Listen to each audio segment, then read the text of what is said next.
دوار بالعقيد بجماعة واحة سيدي إبراهيم. تراكم الأتربة أدى إلى تغيير اتجاه وادي برمرام وبالتالي فيضانه.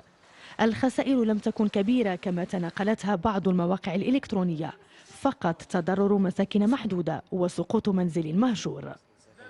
صلينا عجوجين وكانوا على دخل الدار وكانوا يواجهوا الواد.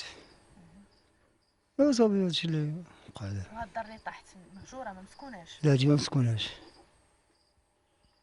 وبالنسبة لنتوما اللي ساكنين حداها تضررتوا؟ بزاف.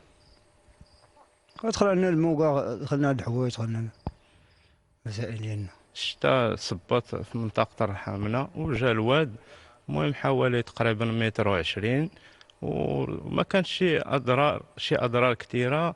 مات واحد الحمار في واحد الدار أهلة السقوط كانت تربط فيها، وشي 8 المنازل دخل عليهم تقريبا الماء، والاتجاه ديال الماء تحول نظرا لتراكم الأتربة.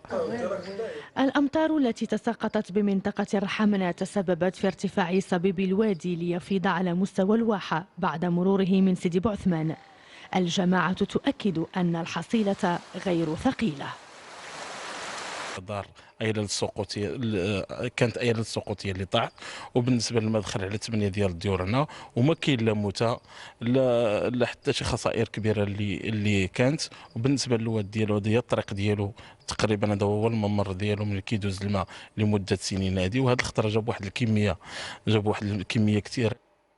السكون عاد إلى الدوار بمجرد توقف الفيضان، ويبقى الحل التخلص من الأتربة المتراكمة ليفسح المجال للمجرى الطبيعي لوادي برمرام، خاصة أننا على مشارف موسم الأمطار.